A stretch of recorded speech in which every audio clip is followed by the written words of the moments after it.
Bonjour à tous, je suis Yann Panux et bienvenue sur ce module gratuit consacré à la planification de la gestion d'un projet. Je vais vous présenter un cours que j'ai enregistré pour certains de mes élèves et donc qui a une spécialisation autour de la planification d'un projet, mais de manière générique. Donc vous allez retrouver des outils que beaucoup de chefs de projet utilisent et qui pourront vous être utiles pour vos propres projets à vous. Si cette formation gratuite vous plaît, n'hésitez pas à liker, à partager ou même à vous abonner à ma chaîne pour pouvoir suivre l'ensemble de mon contenu. Et n'hésitez pas à me suivre également sur LinkedIn.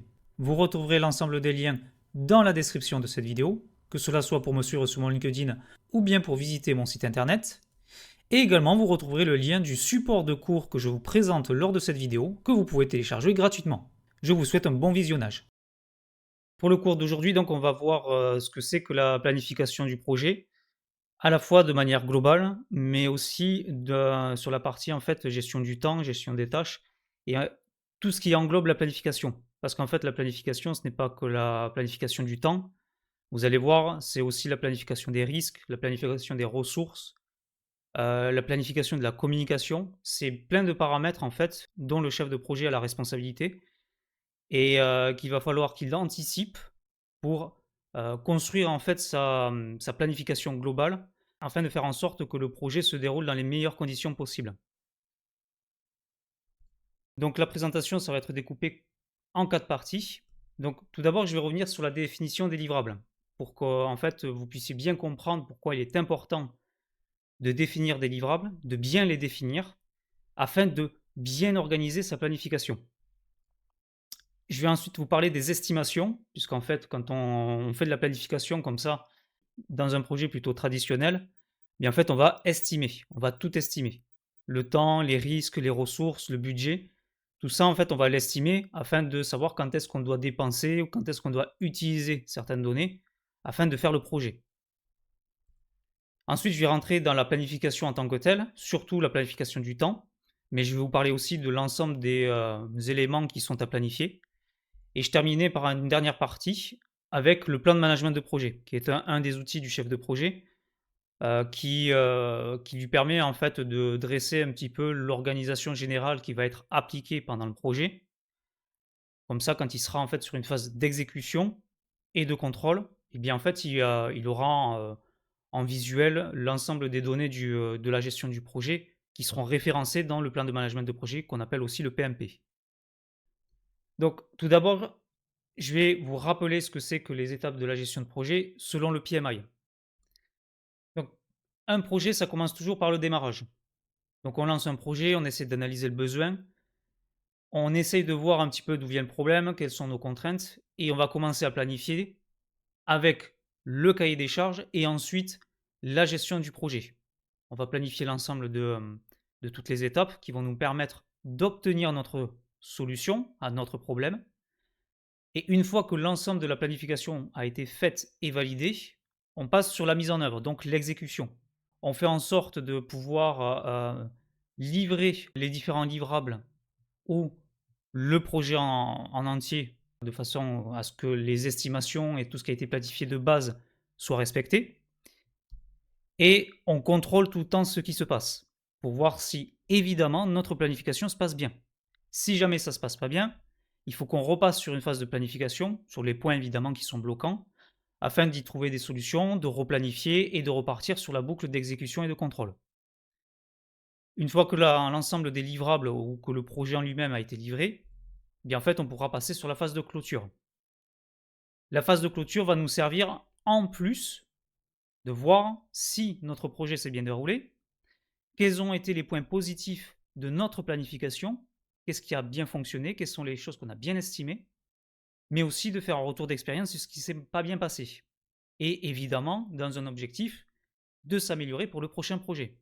Et d'utiliser les données qu'on a récoltées pour d'autres projets évidemment, mais aussi pour des personnes qui vont intervenir sur d'autres projets et qui vont pouvoir se servir de nos données à nous, qu'on a récoltées, pour pouvoir faire leur propre projet. C'est l'objectif par exemple de la méthode analogique, qui nous permet de nous baser sur quelque chose qui existe déjà, pour essayer de l'adapter à notre projet à nous et calibrer nos estimations pour faire notre planification.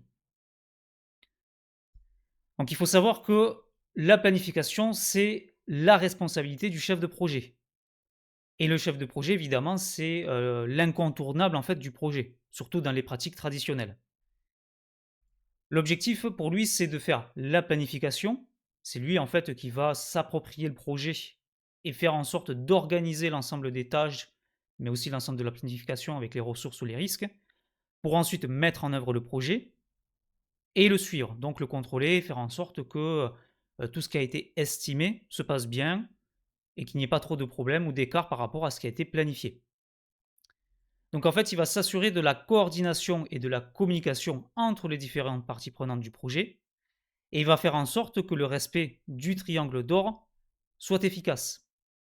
Coût, délai, qualité. Il va faire en sorte de ne pas dépasser le coût, de ne pas dépasser le délai et de respecter la qualité qui a été demandée. C'est lui aussi qui va résoudre les problèmes qui vont intervenir durant la mise en œuvre.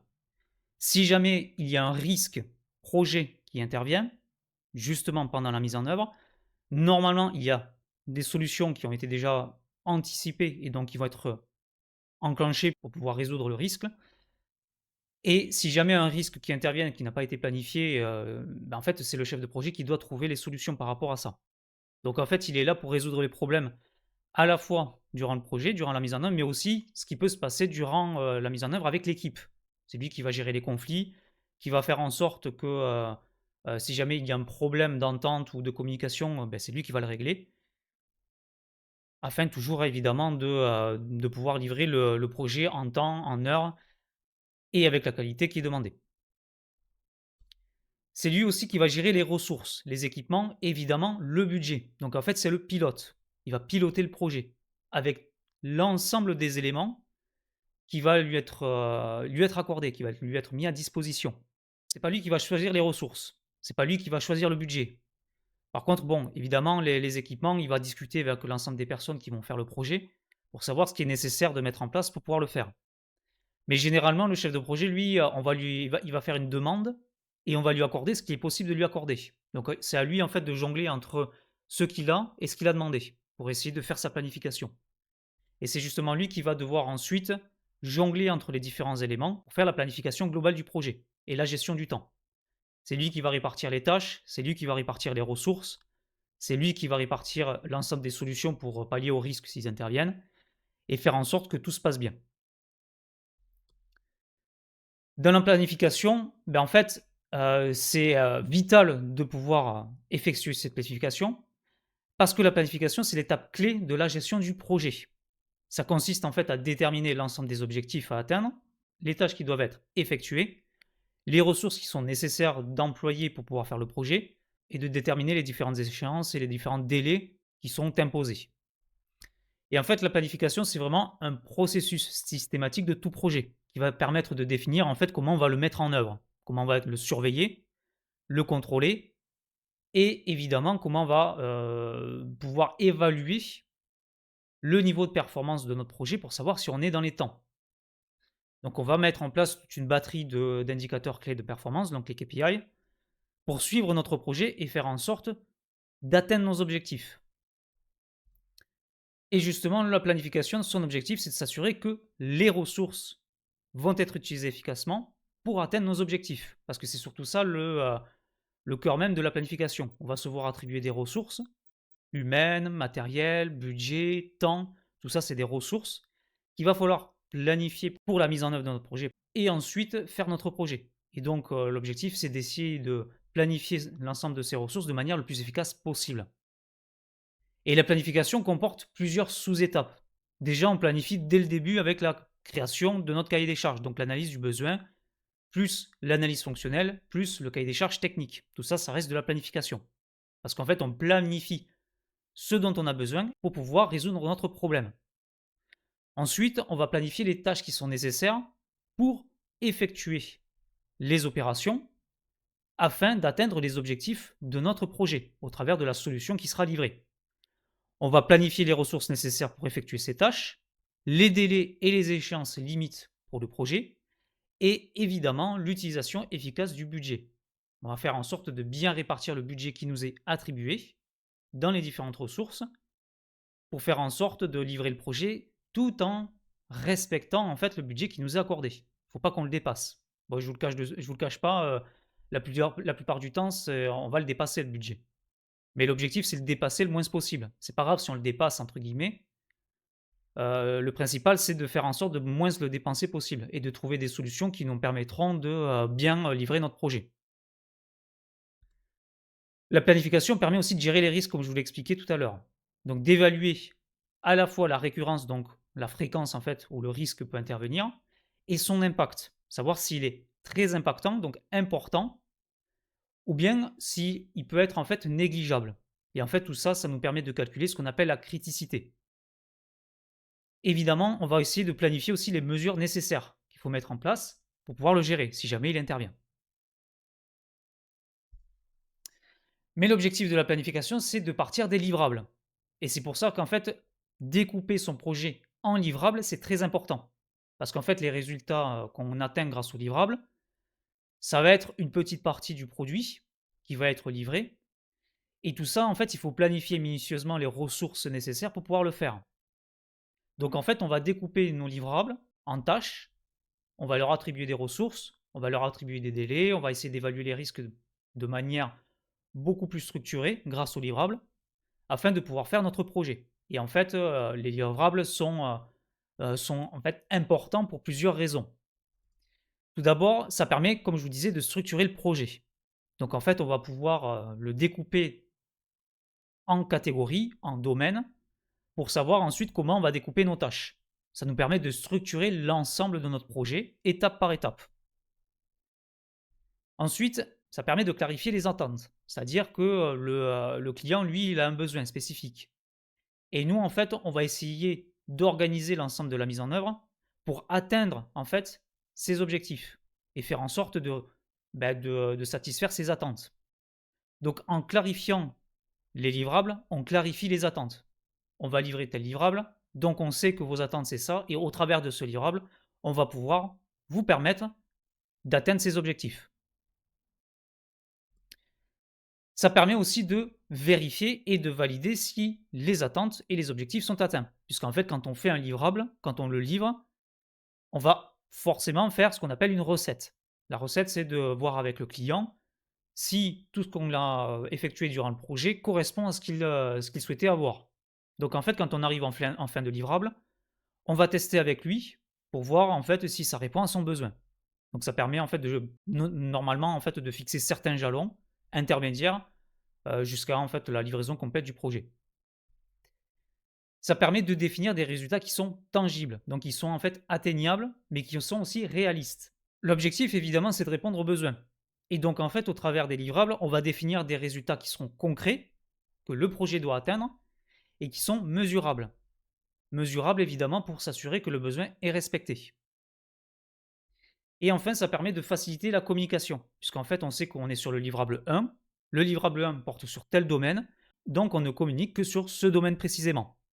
Ça permet évidemment de suivre l'avancée du projet, livrable par livrable, et de voir en fait, évidemment, si jamais il y a des problèmes par rapport à ce domaine-là, et de communiquer avec les parties prenantes les informations qui sont sensibles pour essayer de trouver évidemment des solutions si jamais il y a un problème. Et vous avez différents types de livrables. Il en existe plein. Donc évidemment, il y a les classiques comme la livraison de matériel ou de logiciels, mais il y en a d'autres. Vous avez tout ce qui est rapport. Donc en fait, c'est les documents qui en fait présentent des informations qui sont assez sensibles ou qui peuvent être des résultantes de votre projet et que le client vous a demandé. Par exemple, des rapports de test, ça peut être en fait un livrable. Le livrable rapport de test devra être livré à telle date, devra être effectué dans telles conditions, devra comporter tel type de données et devra respecter ces exigences. Vous avez les documents aussi qui permettent de décrire certaines actions. Le cahier des charges, ça peut être un livrable. Ça peut être un livrable intermédiaire, ça peut être un livrable préliminaire, ça peut être le premier livrable. Tout ça, en fait, ça peut être considéré comme des livrables. Par exemple, les plans d'architecture d'une maison, ça aussi, ça peut être un livrable. Le premier livrable, ça va être les plans d'architecture. Une fois qu'on a validé les plans d'architecture, on passera au livrable suivant. Vous avez évidemment les logiciels, ça c'est classique, hein, on essaie de livrer, une partie du logiciel, un écran du logiciel ou bien, le logiciel en entier. Ça servira de livrable. Les équipements aussi, matériels. serveur, switch, ordinateur, tout ça, ça rentre dans la catégorie livrable, qui peut être globale dans la partie matérielle. Vous avez aussi toutes les parties structure et infrastructure. Donc en fait, c'est les constructions physiques. Les fondations d'une maison, ça peut être un livrable. Les ponts, les tunnels, etc. Tout ça, ça rentre dans le BTP. Donc, on peut le découper en livrables. Structure, fondation, peinture, si jamais c'est une maison par exemple. Tout ça, ça peut être des livrables. Vous avez la formation en tant que telle également. C'est-à-dire qu'on peut définir un livrable formation et durant lequel on va planifier l'ensemble des différents types de formations qui sont nécessaires d'effectuer pour faire en sorte de faire accepter le changement. C'est-à-dire que la gestion du changement, c'est une partie très importante de la gestion de projet. Il faut faire en sorte que les utilisateurs, quand on va leur livrer le produit, eh bien en fait, ils arrivent à l'utiliser et ils acceptent de l'utiliser. Donc c'est ce qu'on appelle la gestion du changement. Et dans cette notion-là, on fait intervenir en grande partie la formation. On va les accompagner, on va leur montrer comment ça marche, on va les éduquer, entre guillemets, pour qu'ils puissent utiliser cette solution et qu'après, quand ils sont lancés en autonomie, ben, en fait, ils n'ont plus besoin de nous et ça leur permet en fait d'avoir des résultats qui sont beaucoup plus efficaces avec la nouvelle solution. Et donc, c'est la réussite du projet. Et également, vous avez l'ensemble des données de manière générale, qui peuvent comprendre les tests, comme je vous disais tout à l'heure, mais aussi des analyses, des enquêtes, par exemple des benchmarks terrain, des enquêtes terrain ou des enquêtes clients. Tout ça, ça peut être des livrables aussi. Ça, on peut très bien définir un premier livrable qui sera un benchmark.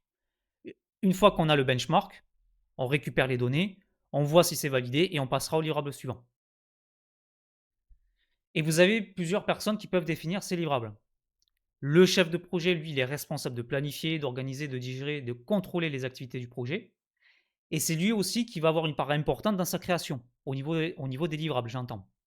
Donc en fait, il va travailler en étroite collaboration avec l'ensemble des parties prenantes et l'équipe projet pour s'assurer que, évidemment, les livrables sont correctement calibrés au niveau des délais, au niveau du budget, au niveau des ressources, mais aussi au niveau des tâches. Comment il va les découper de manière beaucoup plus précise.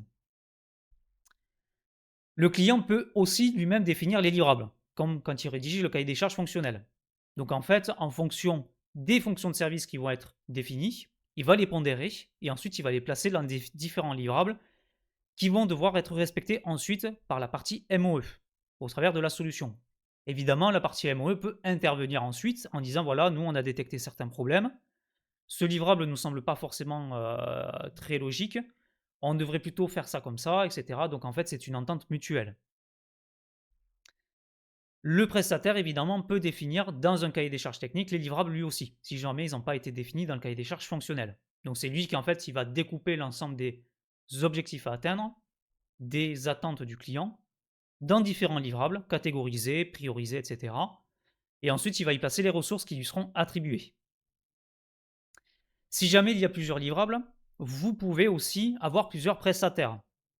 Et en fait, dans ce cadre-là, en fait, s'il y a plusieurs sous-traitants, les livrables seront définis par chacun d'entre eux. C'est-à-dire que chacun va collaborer en fonction de son domaine respectif, de son expertise, et ils vont définir les livrables. Donc les sous-traitants devront s'entendre entre eux pour savoir qui fait quoi et définir les livrables. Et les livrables peuvent être aussi des produits commerciaux standards, en fait, qui sont achetés, qui sont juste installés dans le projet. Dans ce cas-là, en fait, le chef de projet s'assure qu'ils vont être intégrés de manière transparente avec les autres opérations qui vont être effectuées et qui ne feront pas en fait, intervenir de produits commerciaux. Si par exemple on doit installer la suite Office ou bien certains types de logiciels qui devront être installés sur des serveurs, bien en fait on devra planifier dans le temps cette installation en même temps que la configuration peut-être du matériel. Et pour pouvoir définir l'ensemble de ces livrables, bien en fait on va faire des estimations. Donc déjà, soyons clairs, les estimations, ce ne sont pas des promesses. Vous allez souvent entendre votre client dire: «Oui, mais voilà, vous m'avez dit que, l'utilisation du budget, ça serait ça». Oui, mais c'est une estimation. L'objectif, c'est de faire des estimations, mais de diminuer la marge d'erreur, de faire en sorte de se rapprocher au plus près de la réalité.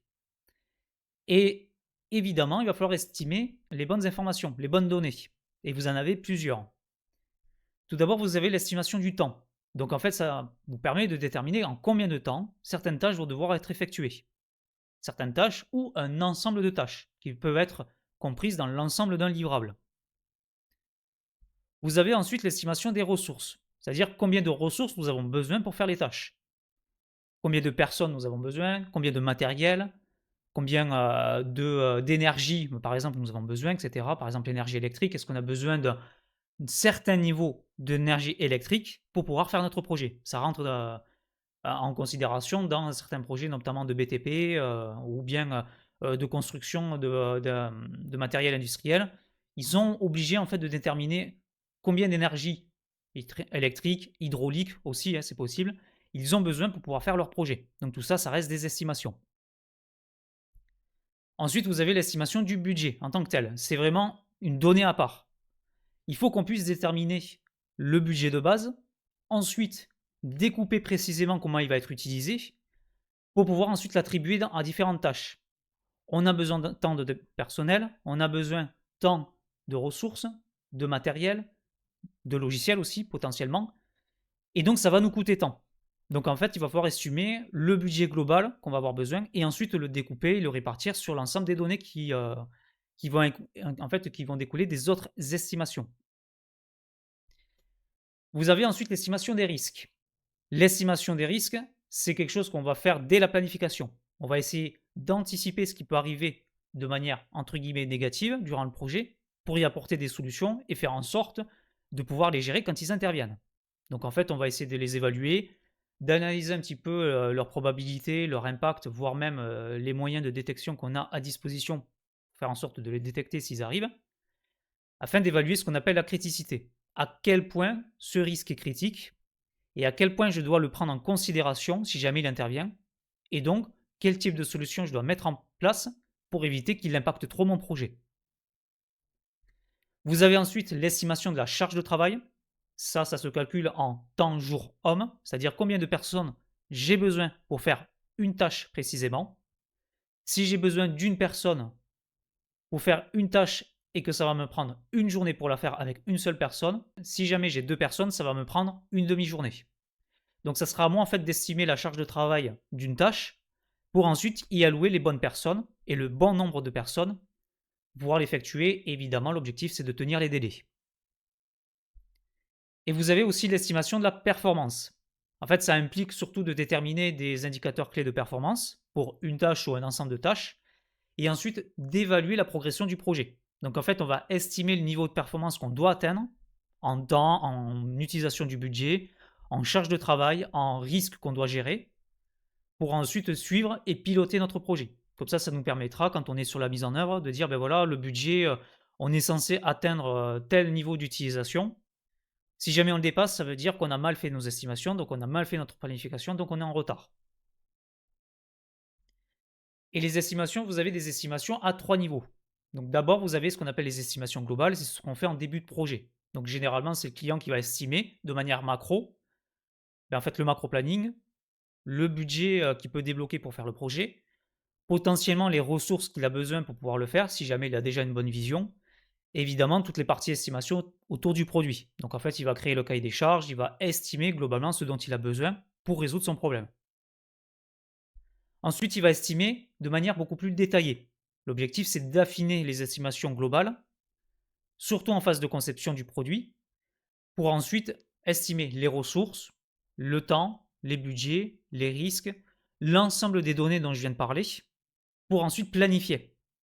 Et ça lui permettra évidemment de développer le produit et ensuite de le livrer, donc de gérer l'ensemble du projet. Et à la fin, vous avez les estimations définitives, parce qu'on va affiner ces estimations détaillées de plus en plus pour avoir comme je vous disais tout à l'heure, au maximum éviter, en fait, diminuer la marge d'erreur. Et à la fin, on valide les estimations avec le client et ensuite on va pouvoir passer sur la mise en œuvre. Évidemment, il va falloir que vous communiquiez soit avec votre direction si vous êtes sur un projet en interne, soit votre client. Évidemment, la direction compte comme un client si vous êtes sur un projet en interne. Mais tout ça, en fait, vous allez devoir communiquer avec lui, notamment lors de l'affinage des estimations, pour évaluer ce qu'il est nécessaire d'estimer, mais aussi pour bien préciser que ça reste des estimations et que ça peut changer en cours de projet. Donc en fait, il faudra toujours planifier, exécuter et contrôler pour vérifier si nos estimations sont bonnes et prendre des mesures si nécessaire. Et pour cela, vous avez des méthodes d'estimation qui existent à différents niveaux.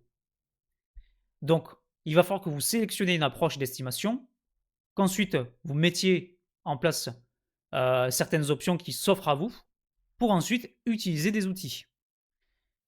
Donc, vous avez d'abord la sollicitation des avis d'experts, c'est la méthode Delphi. L'objectif, ça sera de faire appel à des experts du domaine et ça peut être des experts en interne ou des experts en externe, donc des sous-traitants ou des techniciens qui travaillent déjà avec vous en tant que collègues. Ils vont vous aider à faire des estimations sur des données très spécifiques. Ensuite, vous avez l'estimation par analogie. Donc en fait, on va prendre un projet qui existe déjà et on va essayer de le calibrer sur celui qu'on est en train d'effectuer. L'objectif, c'est d'utiliser d'anciens projets qui ont déjà été effectués. Et c'est pour ça que je vous disais tout à l'heure que c'est très important lors de la clôture d'un projet de faire un retour d'expérience. Parce que ça va nous permettre d'établir un bilan projet, de savoir ce qui s'est bien passé et ce qui n'est pas bien passé, pour ensuite réutiliser ces données et faire une estimation par analogie sur d'autres projets qui sont en fait similaires aux nôtres. L'objectif, ça sera de prendre des projets surtout en interne qu'on a effectués, mais dans certains cas, c'est possible de prendre des projets en externe. Ça reste assez rare, mais on peut se baser sur des projets qui ont été effectués par des concurrents ou des entreprises qui font le même type de projet que nous et dont on va pouvoir s'appuyer dessus pour faire nos estimations par analogie. Ces estimations par analogie, elles sont utilisées à la fois sur le cahier des charges fonctionnel et sur le cahier des charges technique. Pour le cahier des charges technique, on va aussi le coupler avec l'estimation paramétrique. L'estimation paramétrique, en fait, c'est des paramètres techniques qui vont ensuite être évalués en coût. L'objectif, ça va être de définir des estimations par rapport au domaine technique sur lequel on intervient. Si vous êtes sur de l'informatique, ça va être des données informatiques. Il y a différents types de données informatiques évidemment, mais vous allez prendre ces données-là pour faire certains types d'estimations. Généralement, ça va permettre de mettre en place des formules mathématiques, qui sont évidemment liées aux paramètres du domaine. Suivant le domaine, ça va être des formules qui sont plus ou moins complexes. Il y en a certaines, vous allez pouvoir avoir des formules qui sont très simples. Il y en a d'autres, il va falloir un petit peu creuser et mettre en place certaines formules qui sont assez complexes pour évaluer de manière la plus précise possible vos estimations. Et l'objectif, c'est à la fin d'obtenir ce qu'on appelle une estimation ascendante. Et c'est là où en fait vous allez pouvoir finaliser votre planification globale. Votre objectif, ce sera de détailler chaque tâche dans un WBS, un Work Breakdown Structure, et d'utiliser l'ensemble des tâches que vous allez détailler dans votre WBS pour finaliser vos estimations définitives. Parce que vous allez pouvoir précisément détailler tâche par tâche ce qui est nécessaire d'attribuer comme ressources, comme délai, comme budget, pour ensuite lancer le projet et ensuite le piloter. Vous allez pouvoir concrètement voir livrable par livrable, tâche par tâche, ce qu'il est nécessaire d'avoir pour pouvoir faire votre projet. Évidemment, ça reste des estimations, mais vous savez concrètement ce dont vous avez besoin pour pouvoir le faire. Donc vous avez, comme je vous expliquais, les méthodes analogiques et la méthode Delphi. Mais ici, ce qui est intéressant, c'est de voir en fait la méthode analogique, qui reste en fait une estimation, hein, mais qui va se calquer sur un projet qui existe déjà, qu'on va comparer avec le nôtre et qu'on va essayer en fait d'évaluer pour calibrer nos estimations à nous. Et on va pouvoir en fait le coupler avec des données paramétriques et en fait faire une estimation à la fois analogique et paramétrique. Là, je vous donne un exemple pour la construction d'une maison. On va estimer le budget en fait étape par étape hein, d'une maison. L'objectif, ça va être de prendre une maison qui a déjà été construite, qui faisait 80 mètres carrés. Et notre objectif, c'est de construire une nouvelle maison de 100 mètres carrés. Donc en fait, on voit que c'est à peu près similaire. Donc on va pouvoir se calibrer sur les données de cette maison qu'on a déjà construite pour pouvoir faire la nouvelle. On va adapter les données pour essayer de calibrer l'inflation, savoir combien ça coûte aujourd'hui, parce qu'en fait, les données ne seront pas totalement similaires. Et en fait, on va la coupler avec une estimation paramétrique, c'est-à-dire qu'on va calculer le budget au mètre carré. Et ça va nous donner différents types de données. Donc là, on sait que par exemple, pour la partie construction, on a utilisé 60 000 euros pour l'ancien projet. Pour la maison de 80 mètres carrés, on a utilisé 60 000 euros pour la partie construction. Donc on va essayer de calibrer combien ça va nous coûter pour la maison de 100 mètres carrés. Et donc en fait, on va faire le calcul avec les données paramétriques. 60 000 euros fois 100 mètres carrés, donc la nouvelle maison, divisé par 80 mètres carrés, l'ancien projet. et ça va nous permettre d'obtenir une estimation de notre budget pour la maison de 100 mètres carrés. Donc en fait, ça va être ce genre de calcul qui sera possible de faire. Évidemment, ça dépendra du projet. Vous ne serez pas, forcément amené à faire ce genre de calcul pour pouvoir faire vos estimations, mais en tout cas, ça peut être, possible de le faire, en fait, dans différents types de projets. Vous avez la méthode Delphi qui va vous permettre de regrouper certains types d'experts, qui vont donner leur propre estimation, qui vont passer par différentes phases de vote et qui vont vous permettre d'affiner les estimations le plus possible, en fonction évidemment de leur domaine de compétences, de leur expertise, de leur expérience et du consensus qui sera trouvé à la fin des différents votes. Pour vous aider, vous pouvez aussi affiner les estimations avec la méthode à 3 points. La méthode à 3 points, c'est un calcul qui va vous permettre de partir des estimations pessimistes, des estimations optimistes et des estimations les plus probables. Vous avez un calcul qui va vous permettre d'affiner vos estimations grâce à ça. C'est-à-dire qu'on va avoir, avec par exemple des experts qui vont calibrer certaines données, certaines estimations, des estimations qui sont optimistes, qui sont pessimistes et généralement celles qu'on peut retrouver le plus probablement possible dans certains types de projets. Je vous donne un exemple. Si vous souhaitez calculer le tarif horaire d'un prestataire, vous avez déjà plus ou moins une idée combien ça va coûter. Mais vous allez essayer d'estimer combien vous allez pouvoir donner en fonction de votre budget. Donc vous allez faire plusieurs calculs. Vous allez évaluer la donnée pessimiste, la donnée optimiste et évidemment la donnée la plus probable. Ici, la plus pessimiste, c'est qu'on va en fait payer notre prestataire 160 € de l'heure. C'est le montant le plus cher qu'on a évalué qu'on va devoir payer. Par contre, la plus optimiste, c'est 100 € de l'heure. Potentiellement, on peut trouver en fait un prestataire qui sera OK pour être payé 100 € de l'heure. Mais la plus probable, parce qu'on a évalué le marché, ça sera 125 € de l'heure. Donc là, on a nos 3 données et on va faire le calcul suivant. 100 plus 125 fois 4 plus 160 divisé par 6. Donc ça, c'est la méthode à 3 points. L'ensemble des estimations que vous allez faire, vous allez évidemment la retrouver dans différents types. Et ça va vous servir pour planifier votre projet. Sachant que vous allez devoir planifier aussi les ressources. Et les ressources, vous allez devoir estimer ce dont vous avez besoin pour pouvoir faire votre projet. Et la gestion efficace de toutes les ressources impliquées est essentielle pour assurer le succès de votre projet. Donc vous allez devoir savoir non seulement ce dont vous avez besoin pour faire le projet, mais ensuite estimer. Et vous avez plusieurs types de ressources qui existent. Vous avez d'abord les ressources matérielles. Évidemment, c'est les équipements dont vous avez besoin pour faire le projet. Vous avez ensuite les ressources humaines, et c'est les ressources les plus importantes. Et en plus, c'est celles qui coûtent le plus cher. Donc, c'est les ressources en fait humaines qui vont devoir intervenir pour pouvoir faire le projet, évidemment. Les consultants, les sous-traitants, les techniciens, etc. Vous avez ensuite les ressources informationnelles. Donc, en fait, c'est les informations que vous allez pouvoir récupérer pour ensuite faire votre projet. Les plans, les rapports, les bases de données, tout ça, c'est des données informationnelles dont vous avez besoin pour pouvoir faire votre projet. Ensuite, vous avez les ressources immatérielles. Vous avez notamment les compétences, l'expérience, la réputation, la culture d'entreprise qui est nécessaire pour réaliser le projet, etc. Tout ça, ça rentre dans le cadre de ressources immatérielles. Par exemple, vous savez que vous êtes sur un projet externe et un projet très complexe. Vous allez devoir passer par un prestataire qui a beaucoup d'expérience. Donc, vous allez devoir estimer le niveau d'expérience nécessaire pour faire votre projet qui est très complexe. C'est le cas aussi, par exemple, de la réputation. Vous êtes sur un projet qui est peut-être très sensible, qui va avoir de forts impacts médiatiques.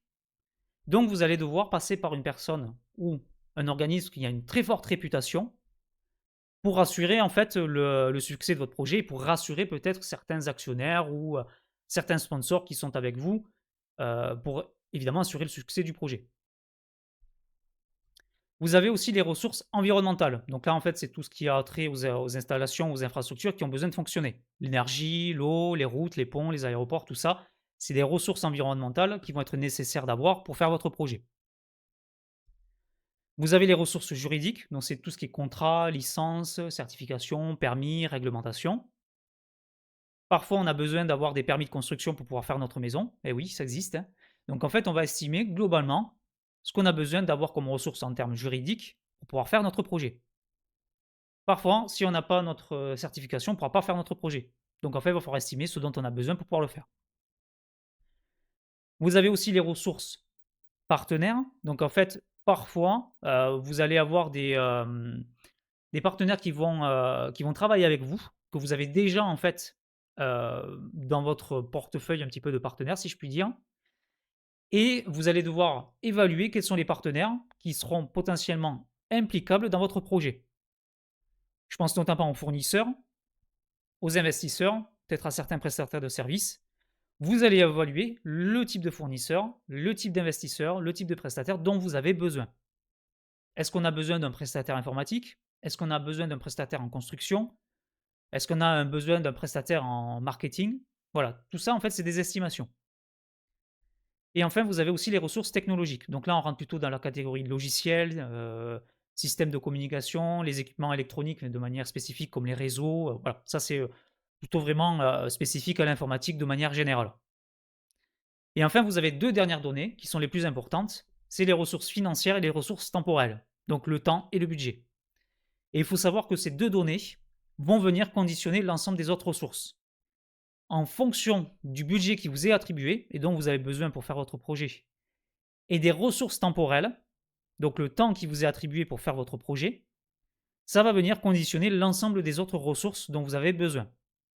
Si vous n'avez pas beaucoup de budget, ben en fait, vous n'aurez pas beaucoup de ressources humaines, vous n'aurez pas beaucoup de ressources matérielles, ou vous n'aurez pas beaucoup de ressources technologiques, parce que vous n'avez pas beaucoup de budget pour pouvoir les payer. Donc la première chose qu'il faut faire, c'est d'abord d'évaluer en estimation ben, en fait, le budget dont on a besoin et les ressources temporelles. Et tout ça, ça va être conditionné par l'ensemble des données que je viens de vous donner. Donc, c'est-à-dire les ressources matérielles, les ressources humaines, etc. Qu'est-ce qu'on a besoin d'avoir pour faire notre projet et combien ça va nous coûter. Si jamais on vous donne un budget de 400 000 euros, eh bien, vous allez devoir évaluer ensuite ce dont vous avez besoin et ce dont vous allez devoir faire intervenir pour pouvoir faire votre projet. Mais évidemment, en respectant le budget et les données temporelles. Donc, quand vous allez faire votre planification, vous allez avoir différents éléments à prendre en compte. Et je parle de la planification du temps pour un projet. Donc plusieurs éléments vont rentrer en compte. Et en prenant en compte ces éléments lors de la planification, vous assurez une structure logique de votre projet, qui sera organisée, qui sera optimisée pour livrer l'ensemble des livrables. Donc les éléments à prendre en compte sont tout d'abord les objectifs, évidemment, et les livrables du projet. Vous devez déterminer les objectifs et les livrables pour assurer ensuite une bonne planification dans le temps. Vous avez ensuite les tâches et les activités à faire. Donc en gros, vous allez découper vos livrables en différents types de tâches, notamment grâce au WBS, pour ensuite définir qui fait quoi, le type d'activités qui sont nécessaires d'effectuer pour évidemment livrer les livrables. Vous allez devoir prendre en compte les ressources disponibles. Donc il est important vraiment de déterminer les différents types de ressources qui sont disponibles pour votre projet, tels que les membres de l'équipe, les équipements, tout ça, en fait, ça fait part des estimations. Vous allez aussi devoir évaluer les contraintes de temps. Donc ça, évidemment, on va vous donner des contraintes déjà de base, mais il y a d'autres contraintes que vous allez devoir prendre en compte. Les vacances, les jours fériés, peut-être parfois, à certains moments, votre client il va voir son entreprise de fermer parce qu'il y a un événement qui va se passer. Tout ça, c'est des contraintes de temps que vous allez devoir prendre en compte pour votre planification. Il y a les risques et les imprévus qu'il va falloir prendre en compte de votre planification. Vous savez qu'à un moment donné, un risque peut intervenir, donc potentiellement, vous allez devoir attribuer un certain temps à votre planification pour vous assurer que le risque n'intervienne pas, pour mettre en place peut-être certains types de solutions et faire en sorte que le risque n'intervienne pas.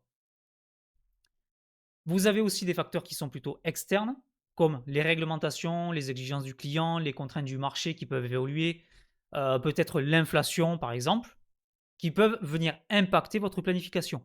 Si à un moment donné vous avez une inflation qui se passe, ça peut faire augmenter le prix des matières premières. Si vous êtes par exemple dans la construction de maisons en bois, eh bien en fait ça peut faire augmenter le prix du bois. Et si vous n'avez pas le budget, ben en fait il va falloir prendre du temps pour trouver un autre fournisseur. Donc ça va venir décaler dans le temps votre projet.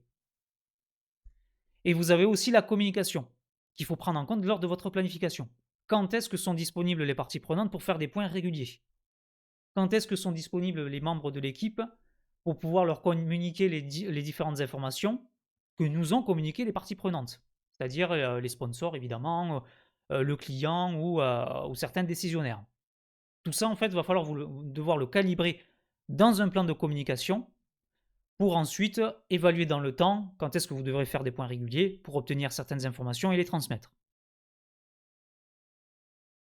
Quand vous allez faire votre planification de temps, il faut prendre en compte ce qu'on appelle les contraintes d'antériorité. L'objectif, ça va être de déterminer les tâches que vous allez devoir effectuer.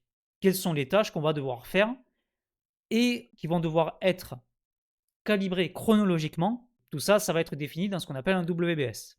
Mais le WBS va devoir prendre en compte ces contraintes d'antériorité. Et en fait, on va s'assurer que les tâches ont un déroulé logique et chronologique pour pouvoir, nous, en fait, calibrer l'ensemble de notre planification. Et en fait, vous avez 4 types de contraintes d'antériorité.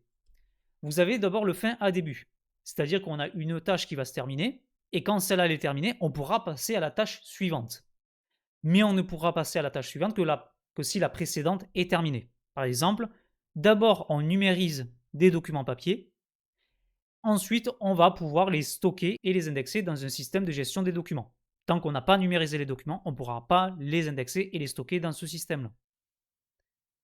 Vous avez ensuite le début à fin, qui en fait vient compléter le fin à début. C'est-à-dire qu'on ne pourra débuter une tâche que si la tâche précédente est terminée.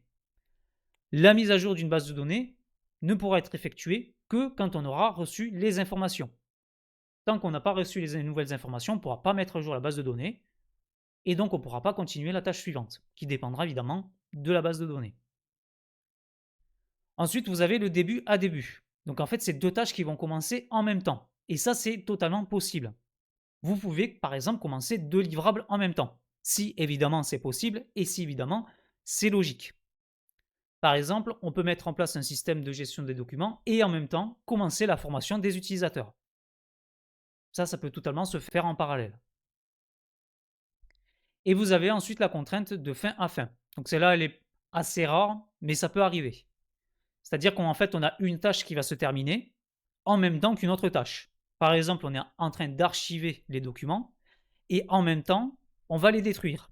Une fois qu'en fait un document est archivé, en fait, on le détruit en même temps. Mais une fois qu'on a fini l'archivage, en fait, on a terminé aussi la destruction des documents. Donc tout ça, en fait, ces contraintes d'intériorité, il faut les prendre en compte pour découper de manière logique la structure en fait des tâches de notre projet. Et toute cette structure en fait va se retrouver dans ce qu'on appelle le WBS. Donc en fait, le WBS, si vous voulez, c'est la première étape qu'il faut faire pour construire sa planification. Et en fait, ce WBS va se construire grâce à l'ensemble des estimations que vous allez faire et l'ensemble des données que vous allez pouvoir récupérer, notamment au niveau des ressources que vous allez pouvoir obtenir, les temps qui vous sont attribués, le budget qui vous est accordé, etc. Et ce niveau de détail vous permettra d'affiner l'ensemble des estimations au fur et à mesure. C'est quelque chose qui est itératif, hein, c'est-à-dire qu'on ne fait pas le WBS, ensuite on passe à l'étape suivante. Ça va se construire de manière itérative. D'abord, on fait le WBS, ensuite on voit les différentes estimations, on rajuste notre WBS, on retouche un petit peu certaines tâches, etc. Donc comment ça se construit? En fait, on part de notre projet. Évidemment, on va s'appuyer sur le produit pour ensuite déterminer les tâches qu'on va devoir faire pour le livrer. Et on va pouvoir définir par rapport aux différents livrables ce qu'on va devoir effectuer comme tâche. Si on a un livrable matériel, on sait concrètement de quoi est constitué notre livrable matériel. On sait qu'on va avoir une coque, on sait qu'on va avoir un module photo, on sait qu'on va avoir un écran, etc. En fait, on va pouvoir découper nos tâches. Et en fait, on va les découper de manière chronologique et aussi on va prendre en compte les contraintes d'antériorité. Donc on va pouvoir découper les tâches une par une. La première tâche, ça sera de construire la coque. Ensuite, on va construire le circuit électrique. Ensuite, on va intégrer la batterie. Ensuite, insérer le module photo. Et on va terminer par insérer l'écran. Ça va venir constituer le livrable numéro 1. Ça va nous permettre de construire l'iPhone et ça va pouvoir nous permettre de valider le livrable 1 pour passer ensuite au livrable 2. Le livrable 2, ça sera la partie logicielle. L'étape numéro 1, ça va être de programmer le système d'exploitation. Évidemment qu'on va pouvoir découper en différentes tâches, par exemple, on va pouvoir le tester. Et la tâche numéro 2, ça sera de programmer les applications Apple, qu'on va également tester.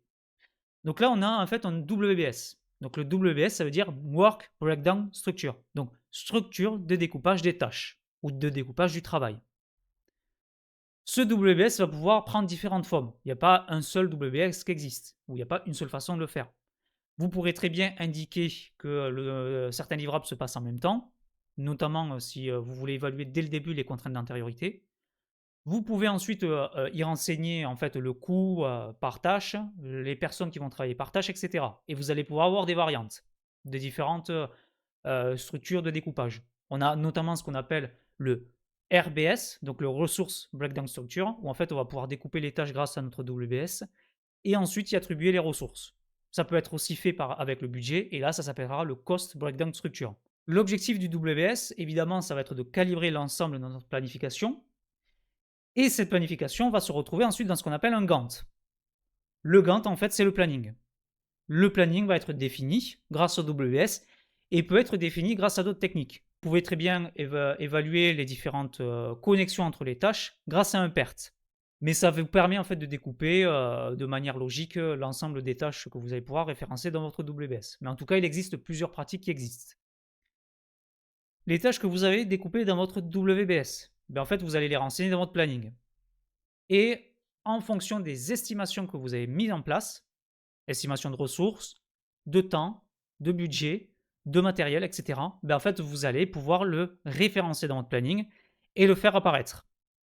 Là, ici, dans mon exemple, on a les estimations de temps, on a les estimations de ressources humaines, et évidemment, on a les estimations des tâches qu'on doit effectuer et qu'on a identifiées dans notre WBS. On part toujours du WBS pour construire notre planning. Le WBS nous permet d'évaluer non seulement les tâches, mais nous permet d'affiner nos estimations. Une fois que l'ensemble de cette planification est effectué, en fait, le chef de projet, lui, va se constituer ses propres outils.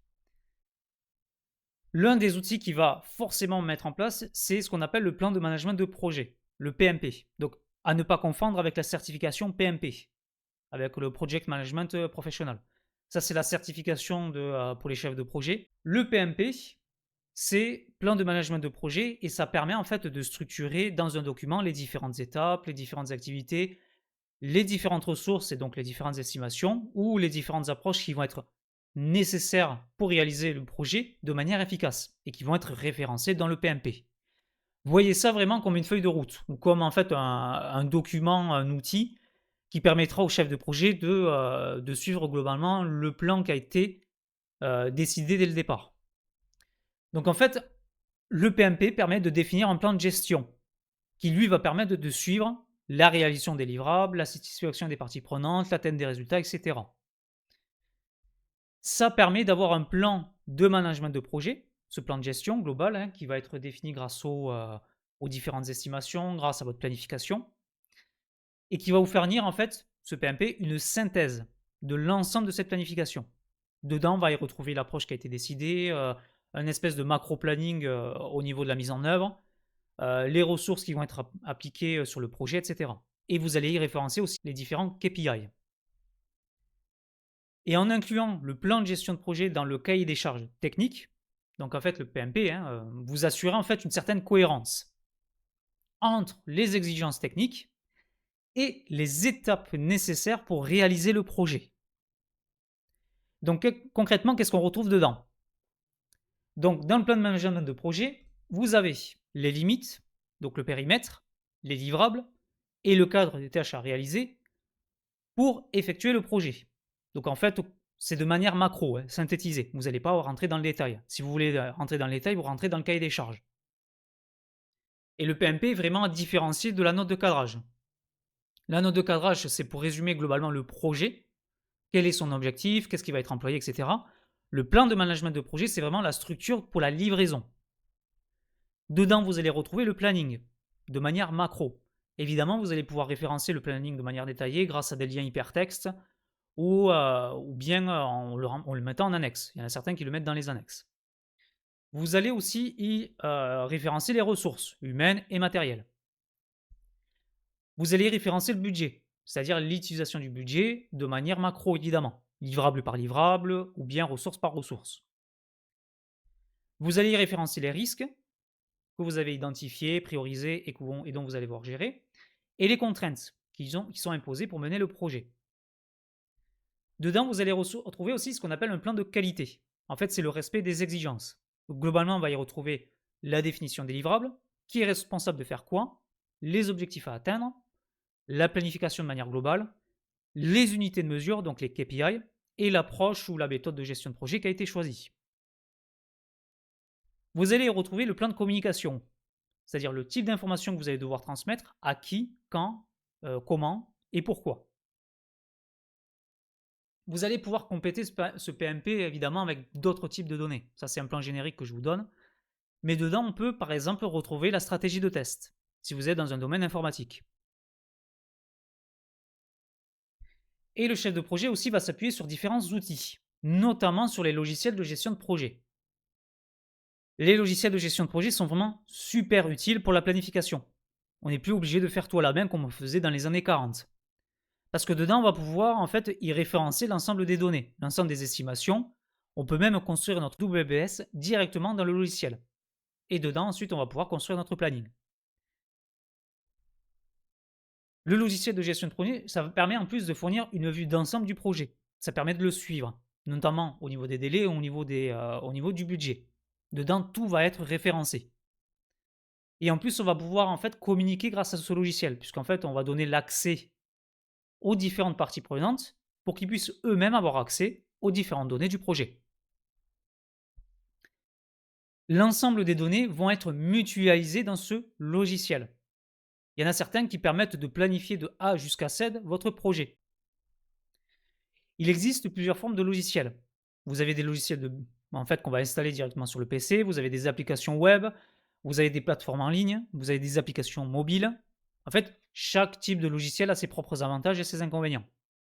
Vous allez pouvoir retrouver certains logiciels qui sont sur des sites web et qui vont avoir une application. Comme ça, si le chef de projet est en déplacement, il aura toujours son téléphone et il va pouvoir toujours vérifier certains types de données.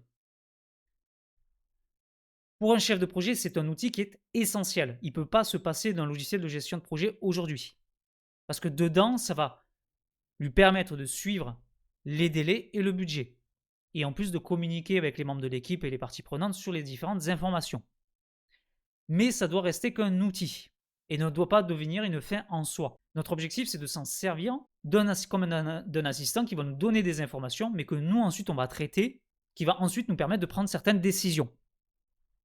Et vous en avez plein. Il en existe plusieurs. Donc là, en fait, vous avez différents types de logiciels de gestion de projet. Des vrais logiciels de gestion de projet, c'est plutôt Microsoft Project ou bien Time Performance. Mais après, vous avez des variantes qui vont vous permettre de faire des choses de manière très spécifique. Jira, Trello, ça vous permet en fait de gérer vos tâches. Mais en soi, ça ne va pas vous permettre de suivre le budget ou de suivre certaines données. Pour conclure cette présentation, planifier son projet, c'est élaborer un ensemble de stratégies, d'actions et aussi de ressources qui sont nécessaires pour atteindre l'objectif du projet. Ça va impliquer de les définir, de définir aussi les personnes qui vont être impliquées sur ce projet, de définir les ressources nécessaires, et tout cela dans le détail pour chaque étape du projet. Évidemment, on ne va pas essayer de tout détailler. Il faut rester quand même avec une vision un petit peu macro. On ne va pas venir identifier à la minute près la tâche à effectuer. On va essayer de rester macro pour donner une certaine amplitude aux techniciens pour éviter qu'ils se retrouvent pressurisés par le temps. Il y a quelques étapes à respecter. Tout d'abord, on va définir les objectifs du projet qui rentrent dans la planification. On va identifier les parties prenantes. On va ensuite établir le budget et les ressources nécessaires. On va établir un calendrier et une échéance de manière macro. On va identifier les risques et les opportunités. On va ensuite élaborer un plan d'action qui est détaillé, notamment au travers du WBS. On va mettre en place un système de suivi et d'évaluation. Et là, c'est plutôt grâce au KPI. On va définir les indicateurs de réussite, justement. On va établir un plan de communication qui va nous permettre, dans la planification, de savoir quand est-ce qu'on communique et qu'est-ce qu'on communique. On va définir les rôles et les responsabilités de chaque membre de l'équipe, parce que ça va nous permettre de les identifier ensuite dans les tâches qui vont être ensuite planifiées. On va établir un plan de gestion de qualité et établir un plan de gestion de la documentation et de l'information. Comment en fait on gère les différentes informations, où est-ce qu'on stocke les données qui seront évidemment accessibles aux différentes parties prenantes. Qui planifie? Principalement, c'est le chef de projet, mais il ne le fait pas tout seul dans son coin. Il va s'aider de l'équipe projet, des spécialistes, des consultants externes, du client, des utilisateurs, de la direction et de toutes les autres parties prenantes. Pourquoi? Parce que la planification se base sur les informations que vous allez récolter. Et qui détient les informations? Ben, l'ensemble des personnes qui vont participer au projet. Donc en tant que chef de projet, vous allez devoir creuser les différentes informations et donc aller demander aux différentes personnes. Et c'est eux qui vont vous aider en fait pour obtenir non seulement les informations, mais aussi de calibrer vos estimations. La planification se base sur le cahier des charges. Donc en fait, on va définir les exigences du client qui vont y être référencées et qui vont me permettre de définir le produit à développer. Et en fait, la planification démarre avec l'étude du cahier des charges. Donc en fait, on commence à planifier quand on construit notre cahier des charges. Ensuite, on va définir les contraintes. Et les planifications, évidemment, se basent dessus. En fonction des contraintes, des ressources, des risques, des compétences de l'équipe technique, des échéances, etc. Tant d'éléments qu'il faudra prendre en compte, et bien en fait, on va pouvoir définir notre planification. On va se baser aussi sur les humains, les personnes ou les groupes qui ont un intérêt dans le projet, ce qu'on appelle les parties prenantes. Ceux qui vont être impactés positivement et ceux qui vont être impactés négativement. Tous ceux aussi qui vont participer activement au projet, qui vont le faire ou qui vont être en renfort. Toutes ces personnes vont nous aider à planifier notre projet, à compter sur eux, ou bien sur lesquels il va falloir prendre en compte pour peut-être faire certaines tâches et faire en sorte qu'ils ne soient pas trop impactés négativement par le projet. Et évidemment, il n'existe pas de planification type. Là, je vous montre quelque chose de générique, ce qu'on peut retrouver de manière globale, mais il va falloir vous adapter en fonction de votre projet pour pouvoir bien planifier le vôtre. Merci d'avoir suivi cette vidéo. Comme je vous le disais en introduction, n'hésitez pas à me suivre sur mon LinkedIn, allez visiter mon site internet, likez cette vidéo, la repartager ou vous abonner à ma chaîne YouTube. Vous pouvez retrouver l'ensemble des liens dans la description de cette vidéo et également pour télécharger le support gratuitement de cette formation. Je vous remercie d'être de plus en plus nombreux à me suivre sur cette chaîne et on se retrouve très vite pour une prochaine formation gratuite.